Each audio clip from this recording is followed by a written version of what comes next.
They really enjoyed us, and so my drummer, in good spirit, at the end of the show threw out a drumstick. Oh no! And it hits a kid. Oh man! And the music just stopped. Like record skip, like.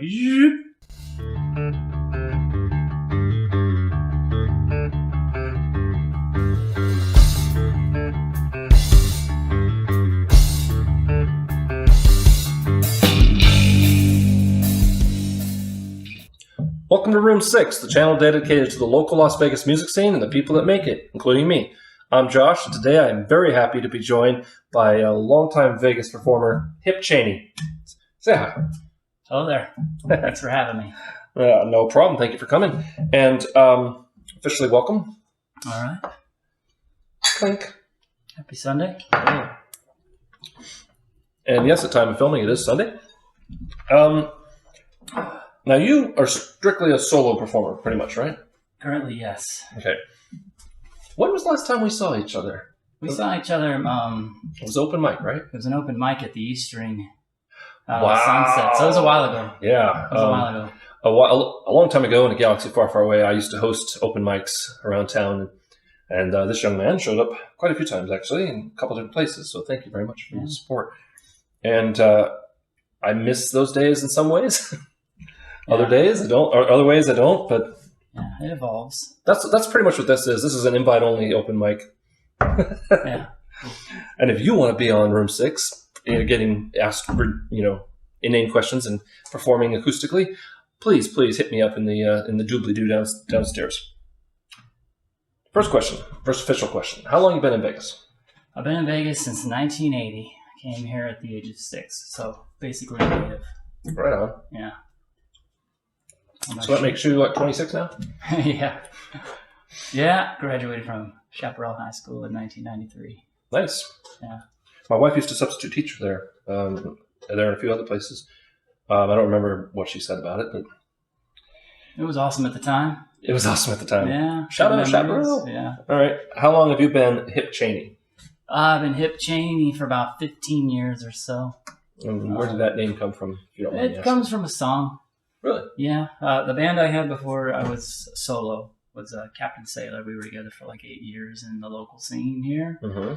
And Hip Chainey was just one of the songs. So Hip Chainey was just kind of a natural progression from my band, carrying that spirit forward. Okay.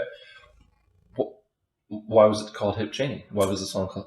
It's just not a title that pops to mind. Yeah, it's a fictional character. Ah, okay. There we go. Yeah, I imagine from Cuba. Yeah. Right on. Bareback on a stallion with medallions. Song writes itself. Yeah. All right. Pretty much. How long have you been doing music in total? Probably about 25 years. Just hanging out in the UNLV dorms. Hanging out.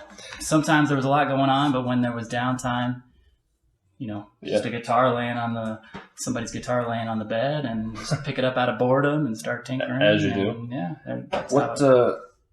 When you first started doing music, what were you playing? Like whatever was on the radio? No. Started writing my own songs, just not even really writing my own songs, but just learning to play the guitar and writing my own melodies and forming my own chords. I never really, I learned chords by reading through Beatles tablature. Right. That's how I learned to hold a G chord or a D chord, how to string them together. I know I probably played some Beatles tunes. I think you did. Early on. I think you did. Somewhere out there in YouTube land are videos from the open mics I would host. I would film people and just send them the videos, and quite a few of them posted them. E-string, it doesn't exist anymore, but it's now where Blind Tiger is. On Pecos? Yeah, what was that called? Near Patrick? Yeah. I know what you're talking about. Wasn't it called Tailspin or something? Tailspin, right. Yeah. Tailspin, but and in other places. One of the nice things about open mic is you never know what you're going to get, but one of the downsides to open mic is you never know what you're going to get. Yeah. So, and this actually is sort of a natural extension to it, because I am trying to give local talent a venue to showcase themselves. Mm-hmm. the difference is here, there's a lot more control over what's going on, so you can show your best, and also people can watch it over and over. You know? Okay. Yeah. That's the idea. No, this is the first for me, so I'm glad. Well, thank you. Yeah. Let's talk early musical influences. We talked a little bit about the Beatles. You were writing your own stuff, but what was the music that first got you thinking, I want to do that, or It's funny because I had like almost zero interest in music until the grunge revolution hit. Like in '91 when like there was nothing but Paula Abdul and MC Hammer were ruling the charts. I was not inspired. And then Kurt Cobain showed up and kind of cleared the table and blew that up. That's when I actually felt some spirit in music and became interested. It did seem like almost a revolution, or rather a returning to. Yeah. Music's supposed to make you feel something almost dangerous or almost edgy. And it's created by guys in a garage with crappy stuff you get at a pawn shop. It brought back that spirit for me, or it introduced it for me for the first time. And then I'm next thing you know, I'm driving to work every day, singing along to Eddie Vedder, developing my vocals. Yep. So early on, that was what woke me up. Woke you? I really like that. It's like an awakening of hey, I want to do that. Yep. Don't get me wrong, I like Vanilla Ice, but just this, I wasn't quite inspired to play music until. We won't go down that road. All right. So, what are your current musical influences? What are you listening to now that's jazzing you up? I love like George Harrison and Eric Clapton are probably my two of my biggest influences. And I'm into their softer stuff. Like in the '70s, after the hype of the Beatles and Cream died down, it was a soft time. It was like Eric and George would write music for just themselves, not so much for their ego, not so much for their huge fan base, but they just were. They dialed it back, and it's really delicate, intimate stuff that they wrote during that time. I always wished that Eric had done something with the Traveling Wilburys. I know. He was missing from that band. I mean, not that they were any slouches, but... No, but that would have been... Yeah. All right, cool. Awesome. Yes. And then, to add to that, I can't go without saying, like, currently also I love... I like John Mayer. Jack White is huge for me. And then I don't think any artist should play without listening to Ween. Ween is probably my biggest influence. Ween. I know at some point I listened to him. I can't think of the song right now. Yeah, they're very eclectic. They're underground. They're from Pennsylvania. They've been around since like 1987, though. Well, check them out because I will. One of the nice things about this show is that I'm exposed to a lot of music, and I'm just talking to people. I'm like, oh, there's another one I don't know. And as I'm editing, I'm like, okay, make a list. Yeah. Speaking of which, you have you're here to shill for another band, aren't you? Sure. I thought I'd take the opportunity. Yeah. We're talking about your current influences. I got you vinyl. Ooh, he brought me vinyl. Now, kids, this is called a record. Yes. I won't go the easy route with the joke. Thank you so much. So this is the American Weather album called When It Gets Worse. And just going off of the cover, I'll put a better picture on. It's obviously ballads, but so what's alternative rock style? Yeah, younger guys, lots of energy, and a friend of mine, Sean Miller, longtime friend of mine, is who manages that band. So I thought perhaps you guys would cross paths. Nice, eventually. So I'll brought that along. I'll be reaching out to them. The American Weather, if you happen to be watching this, come on the show. We'll have a good time. And speaking of which, you have your own CDs, yes, also to shill. Yeah, yep. My only commercial success. I have a small niche of writing children's music, and so I put a couple CDs together. Songs for Child. Songs for Child, and this is Mo Songs for Child. More Songs for Child, because I had extra songs, so it became 2 albums, and this is, like I mentioned, my only commercial success in terms of I have these for sale on Amazon, and they're also spinning on Spotify. And links will be down in the description. And probably about once a year. I get a royalty check for about $20. Hey, you're kicking my butt. I'm still waiting to hit the first $10. Oh, dude, it's the greatest feeling. Yeah. And I noticed this on 12 on each of them. Yeah. So for kids' albums, I don't know if that's more than usual, but that's pretty cool. It's a full length. Yeah, both of them are full length albums. Did you do the artwork? Yeah, that's all made in my own homemade. It's beautiful. Thanks. It's beautiful. And the first children's albums I've had on the channel. Yeah. So good on you. Now, it's a nice segue. We segue to the most hated of questions. How do you define your musical style? Yes. So I would just say soft tones and true stories. Ooh. I'm kind of in the vein of like a Jack Johnson or Ani DeFranco. If you're familiar with Ani yes. DeFranco. And I haven't heard that name in a while, but yes. Yeah. And so right now primarily is, the acoustic singer-songwriter. And with the children's music, that's kind of a niche right now currently. Mm-hmm. Yeah. Now, you also have your original stuff. You have a CD back from, when was that, 2005, 2011? Yeah. I've had a few CDs in the past that weren't commercially developed, though. They're not for sale. Oh, they're not? Just personal projects and, Okay. I came across some information while I was, getting ready for the interview, and I was like, oh, where is it? Yeah. Okay. But the musical style, I like to think, I mentioned Ani DeFranco. Mm-hmm. I like to think of, she inspires me because it's like, which came first, the ego or the music?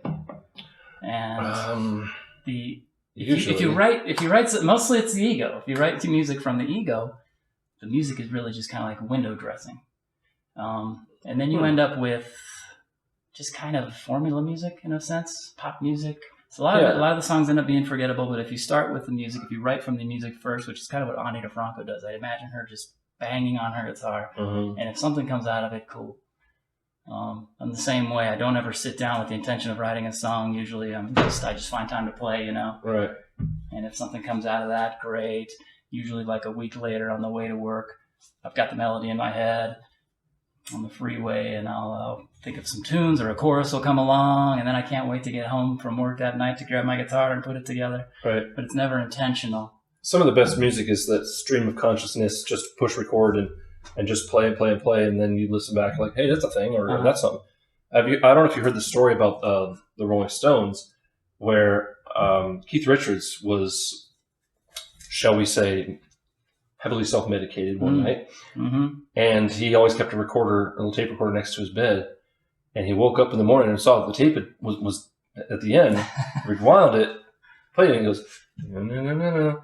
He hears himself, playing the notes because he doesn't remember it, and he's like, no, no, no, no, no, can't get me no satisfaction. Yeah. And that's how the song evolved. Oh yeah. It's just a total, when he wasn't even aware that he did it kind of thing. I think some of the best songwriting comes from just paying attention. Yep. An idea might float by, and it's work ethic. You've got to grab that idea, and you've got to work on it. It's easy to just let it go. I'll remember. I'll remember it. Yeah. Another one will come, but now you do got to. I've had songs that I've written that I carried around the part that I had in my head every day for months sometimes, just saying, what do I want to do? Where do I want to go? Where do I want to go? And go to work and you go to school or whatever, and it's there. Yeah. And eventually, another part comes along, and you realize, hey, these might work together. That is a sense of satisfaction that is so no pun intended, but that is so satisfying. It's like you really feel like this is a labor of love. And then there's other songs that I've written in about 15 minutes. Yeah, that just the music was there, and that's always been kind of wildfire. My strength of songwriting is if I have a piece, I can generally build. The question is, am I happy with it? Yeah. So I'd say a lot of the songs on these records here, probably all of them actually, just came from me. Like when my kids were little, I had 2 little kids, and growing up, just sing them little songs while they're, in the bathtub or whatever. Got me a balloon in the bathtub, just playing around. Right. And later on developing that into an actual song or something. They all came from that. You know, shoveling them into the car, trying to get out of the house in time in the morning. You know, whatever little tune you use to get their butts moving. Yeah, and then develop songs out of that. Yeah, so and I have to say, organic. You're also a rarity on Room 6 so far. One of the few dads I've had on here. Oh, yeah. Yeah. And looking at your social media, you're dadding it up hard. And that's okay. That's a good thing. Yeah. I've tried to balance out, you know, as far as social media goes, not putting my daughter out there too much. Of course, we have a podcast, and that's exciting. That's happening. But it's still just audio. Yeah. You know, and she's aware and we're aware that you got to be careful. You know, my daughter's a tween now and can't be really pushing her out there too much without certain ramifications. But I missed that boat about, hey, I should write all these songs for her and put them on an album. I have one. The last song, kind of a bonus track, but it's listed on my last album, is I wrote about her. And link here. And I kind of wish that I had jumped on that kids album when I was thinking about it, because now doing it's not going to be the same. No. Yeah. No, I was inspired in the moment at the time, and again, just had to do the work to sit down and lay it down and write additional lyrics. But I mean, it really was not that much work at the time. Well, yeah, when you're in the moment, it's easier. It was easy. I never said, hey man, I'm going to do a children's album, you know, never. Right. And so it just kind of came. Well, that's a good segue into, what are your musical goals right now? My musical goals right now, at this stage of my life, oh man, I just try to find a time to record. I have lots of song ideas, and with the family, raising a family, working full time, not a lot of time to record them, and I like to enter song. I enter song contests online, and some of those contests will come back with a critique. You know, never winning anything, but it's fun to have a total stranger sometimes just get a critique. Win out of the it. experience. Yeah. Stick your experience somewhere. But and then I just also try to capture spirit in the recordings. That's the hardest thing to do. You know, I fall into the trap of organizing my art as opposed to just letting it bleed out on the tape, you know. Right. Now you record at home? Yeah, I record at home. Okay. I probably spend most of my time dealing with technical difficulties, more so than playing. Yeah, and part of of course, you know, the convenience is great, but when you're recording at home, if you're not 100% happy with the sound, you got nobody else to really be like, hey, listen to this, or hey, you know, can you tweak that, producer guy, or what, an engineer? Yeah. So yeah, I did some recording at home in the past, and I was never happy. Yeah, it sounds a little hollow or tinny. It doesn't sound three-dimensional. I mean, I'll never forget the first time I heard like a White Stripes record, right? And how big it sounded, and how sloppy it sounded to me at first. I'm like, God, this is kind of a mess. But then it's like, but it comes it's together. Beautiful. Yeah.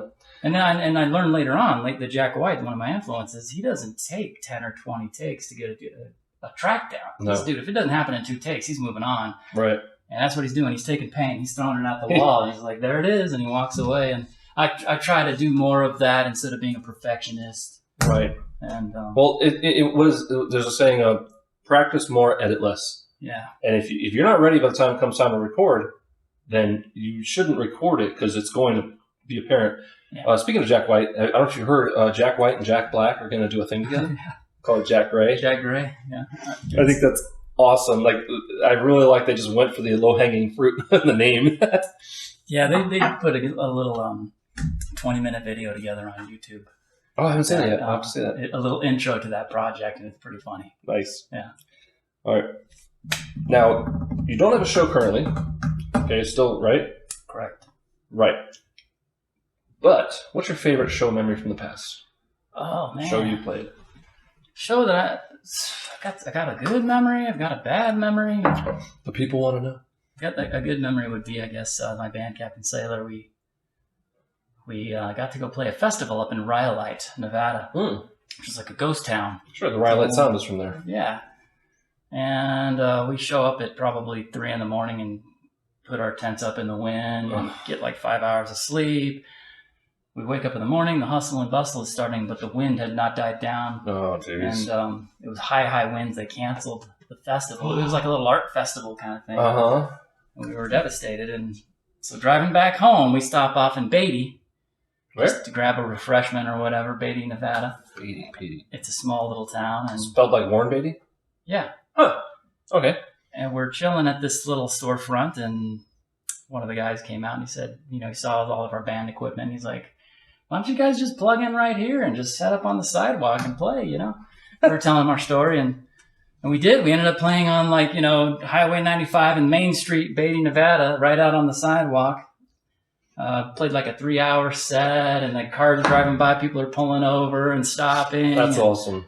And I had my greatest guitar solo that day. I remember it. At one point, I dropped to my knees. What comes first, the ego or the music? Yeah, it was pretty cool. Yeah. Did you get tips or?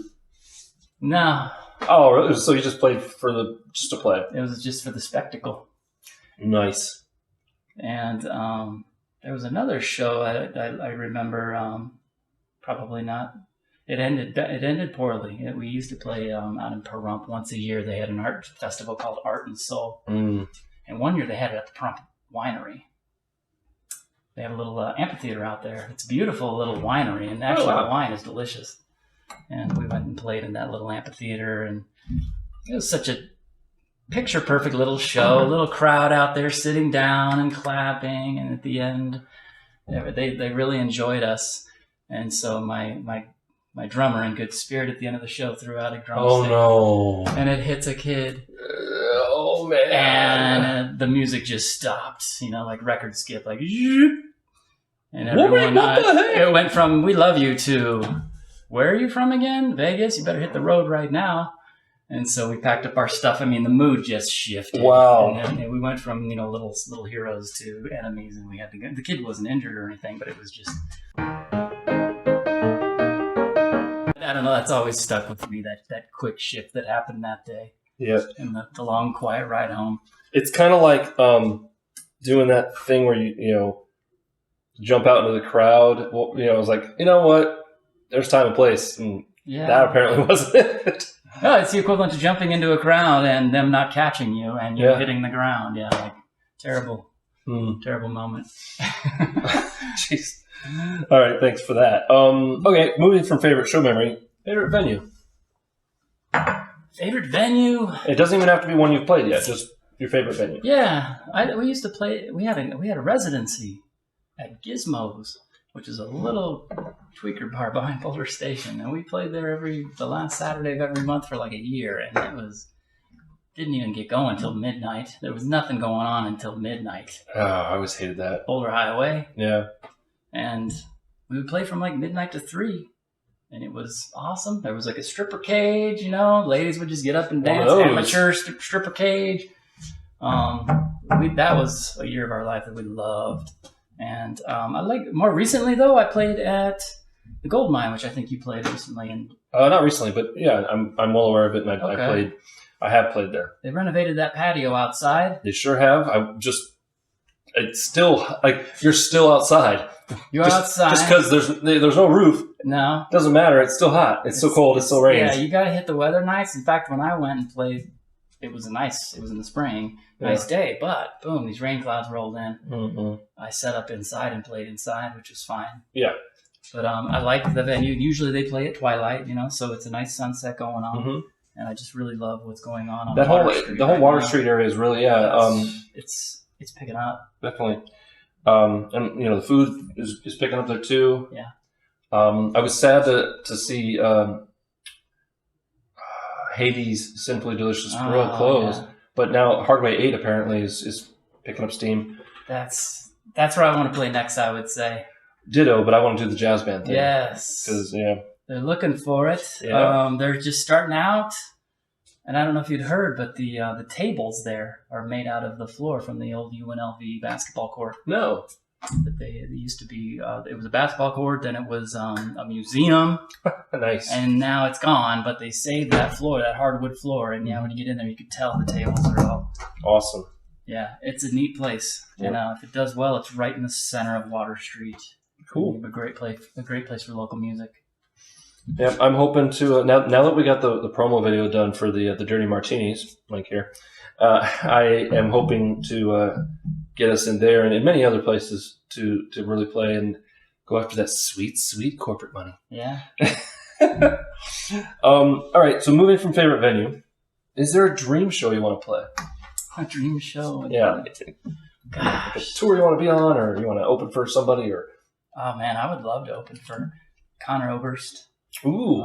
Bright Eyes. Mm-hmm. He's one of my other biggest influences, man. He's like a modern day Bob Dylan, his lyrics are scathing. I expected you to go old school, but not. Yeah. Came modern with it. Yeah, and that would be awesome. I would love to just play. Also, if I were to be solo and playing my own show, I want to play the Government Center. They have reggae in the desert. They usually do there. The Government Center. It's on like Charleston near Main Street. There's a pyramid. Oh, right. Pyramid, right. and they have like a nice grassy amphitheater. I've seen again, weather permitting. Same thing out at like Las Vegas. Yeah. They've got a great little grassy amphitheater. I like those kind of twilight shows. People show up with a picnic basket, a bottle of wine, and just chill.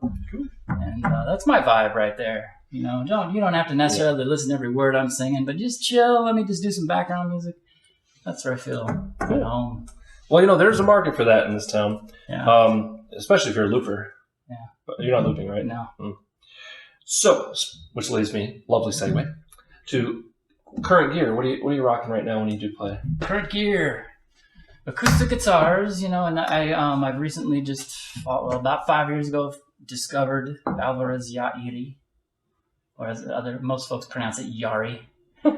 It's a dreadnought. It's Kazuo Yairi is he's a Japanese guitar builder high in the mountains of Gifu, Japan, not far from where they build Takaminis. And he's got his own little mom and pop guitar shop set up, and he has like a stockpile of tone woods that he's had for decades. Nice. And he actually has, if you look up Kazuo Yairi on YouTube, there's like a little 20-minute tour of his little woodworking shop, and he builds these guitars by hand. Very little instruments that he uses. A lot of it is built by hand, and these guitars just boom, the same as a Martin or a Taylor booms, right? But probably about a third of the cost. So you've got one of those. Got one of those. I got two of those. Where did you pick that? Where'd you pick them up? I got them on eBay. You can't find them locally. That's what I was saying. This doesn't sound like something like Guitar Center. No, all right. Find them. I ask around, you never find them. I found them locally, and they're kind of rare. But like I said, a third of the price of a Martin. Wow. Same gigantic sound, and with that coming from that little mountain in Japan, they have like just a mystical quality to them. Right. That sounds like definitely something you want to put a humidifier on. Yes. Yeah, that is not a cheapo like my bar beater guitar. No. Yeah. I got one of those though for the campfire. Yeah. What do you do for strings? Tomasik, which is interesting. It's like a hybrid between like a violin string and a guitar string, and it just gives it a brighter tone. Yeah. Does it also have a little more give? Less give than a typical nylon string. Because what I brought with me today is actually called a hybrid, and it's like a classical a nylon type guitar. But it's got a smaller nut, and the fretboard got a slight radius to it, so it feels like an electric guitar. Are you gonna? It's not the big flat classical. What guitar did you bring today? It's a Yari. Awesome! I can't wait to hear it. Yeah. What? Any sort of pedals or? No. Clean, soft tones. None of your fancy schmancy chicanery. All right. From current gear, any dream gear you want? Sounds like you have the guitar you want, at least. I have it. Is there any dream gear you're just like lusting after? No. Huh? I'm satisfied. I looked for this current guitar that I brought today, the Yari from Japan. I looked for it for 5 years. Wow. I knew it existed. There was only one of them of that style made, the hybrid that I'm talking about. Right. and I knew it's out. I know that it was out there. I saw a picture of it. I saw it on eBay at one point in time. Looked very, very patient, and it took me 5 years. I found it in Kansas and picked it up. Follow And your dreams, kids. I can go to my grave now satisfied. I'm Wow. good. I don't need to like. I can't wait to hear it, honestly. I imagine myself one day as an old man on a porch, just like Willie Nelson. There's gonna be a big hole in it. And I'm just gonna keep playing that thing, and it's just. I'm very happy. Nice. Well, then, from the highs of dream gear, which apparently you don't need, to losing gear. You ever lose gear? Losing gear? No. But I broke a guitar once. Broke it? Well, man, you know, there's a park by my house. Okay. Take a walk down there once in a while, sit under a tree and play. And, you know, you kind of just strap the guitar behind you. Yeah. And I didn't check the strap button, and boom, it fell. Yeah. The headstock hit the pavement. And that was so painful to Dropped to hear. your knees and said, no! And I pick it up. I didn't notice any damage, but like a week later, I noticed a nice crack down the fretboard. So it cracked it, and oh, dang, that hurt. Yeah, and you did it, and you can't get mad at anybody. You did it yourself. No, that was me. I was lazy. Yeah. Thankfully, it was one of my campfire guitars, though. Oh, okay. Not one of my yards. But you haven't left one somewhere or had one stolen or No. okay. No, I have not. I'm lucky. Yet. Huh. Never discount the possibility. All right. I don't like to take the Yaris outside of the park because of the change in temperature. Yeah, it's brutal. I don't want to subject the wood to that. Yes, well, I appreciate you coming here with it. Thank you. Sure. Last question. You made it. All right. Let's pretend we're talking to a new musician. Aside from the usual clean your strings, change your strings, any maintenance tips? Maintenance tips. Oh my gosh. I'm not very good at maintaining. That's fine. You don't have to. I just. But I do have a tip though for a musician. Something that I been playing music for 25 years now. Same with you. Mm-hmm. And what I've learned is the light went out. It's all right. Okay, the body is a harp for the soul. It was a Lebanese poet that said that, and I can't think of his name. But it's a beautiful thought, and kind of like what I was saying with Ani DeFranco, he lead with the music. There's no pressure to be a musician. Right. Just find time to play. Just play. Don't think about being a star. Don't think about writing a song. Just play, and then let the music do the work, and then follow it. The music already exists in the universe. Mm-hmm. Our job is just to kind of channel it and bring it down. And yeah, we don't have to invent it. So that when I heard that by that Lebanese poet, it's always stuck with me. And I usually tell young musicians that's what you can aspire to. Take some of the pressure off of them. Definitely, it will happen if you remember why you're doing it. You're not doing it to be famous. You're doing it because you have a song in you that wants to come out, and keep at it, and it will happen. Of course, bounce ideas off people, definitely. But cool. Thank you very much for coming. Thank you very much for watching. We are going to move on up to room 6 in front of the guitar wall with Hip Chainey, who's going to perform on that lovely Iari. Mm-hmm. Is that right? Mm-hmm. Excellent. Guitar in just a moment. So stick around, and we'll be right back.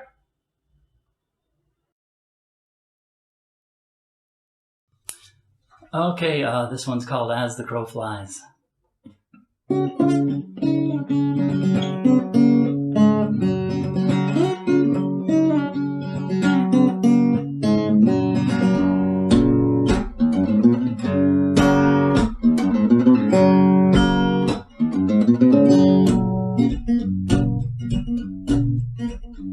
Well, your hair in that dress, your silver shoes, your family and friends, they all call for you. Well, just to look how far I've come. Oh yeah. Well, I love that book that you read to me. Your voice and those words, they came so naturally. Makes me appreciate what I've got. Oh yeah. Well, you could hear the clock. Tick tock, tick tock, tick tock, tick tock, go now. Tick tock,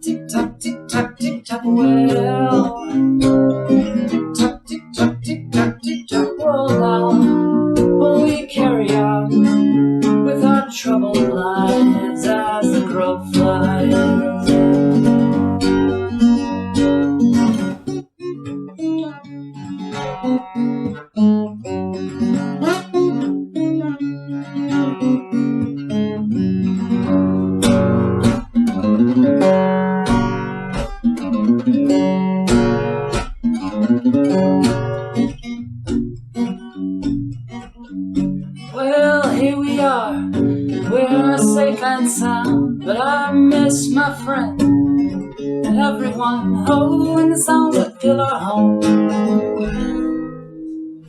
Oh yeah. Well, you could hear us singing. Hip hop, hip hop, hip hop, hip hop, go now. Hip hop, hip hop, hip hop, hip hop, well.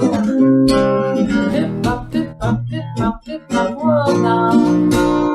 Well, we came with our trouble lines as the crow flies.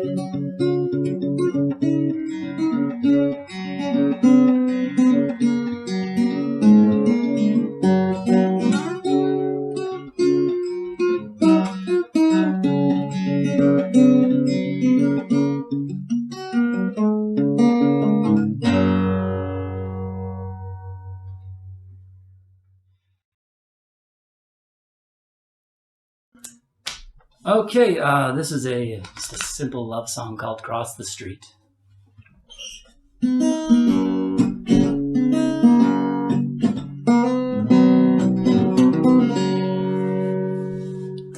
She starts to cross the street, she sees the sign, says her lonely days are on the line. He starts to cross the street, he takes her hand, and as they walk along, they understand. Girl, he loves you, can't you see, going down. Man, she loves you, it's so sweet, across the street. He sees her there, she waits, she seems fine. She says, I'll cross with you anytime. They're at the other side, they cross again. Just one more chance next to him. Girl, he loves you, can't you see, go with him. Man, she loves you, it's so sweet, across the street.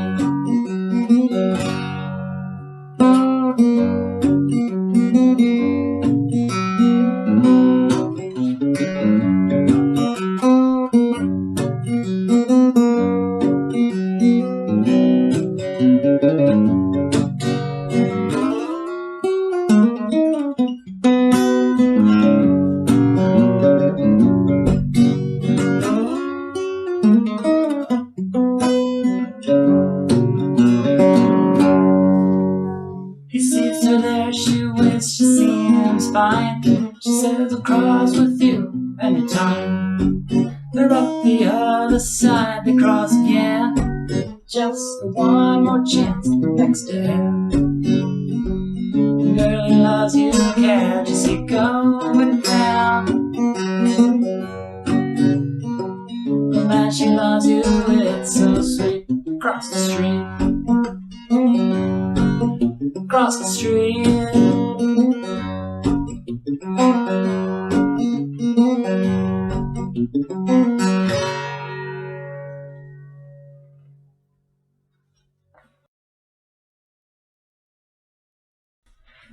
All right, this is off one of my children's records, and it's called Mr. Giggles. It's about a beloved childhood toy. Mr. Giggles, he's from China, sailed across the sea just to be with me. He's my friend until the end. I love him. Mr. Giggles, he's from China, sailed across the sea just to be with me. He's my friend until the end. I love him. We've been on so many adventures together. We even spent the night in jail. We're always hanging out with each other. One day we'll have so many stories to tell. Stories to tell. Mr. Giggles, he's from China, sailed across the sea just to be with me. He's my friend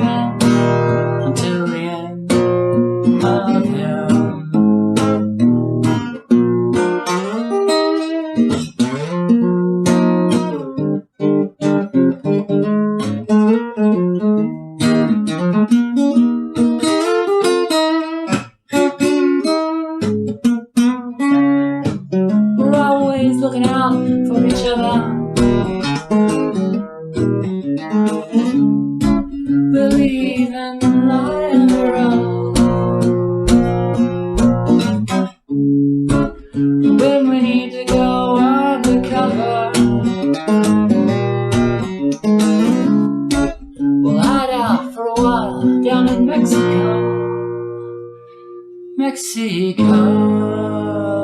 Mr. Giggles leaves from China, sail across the sea, just to be with me. He's my friend till the end. I love him.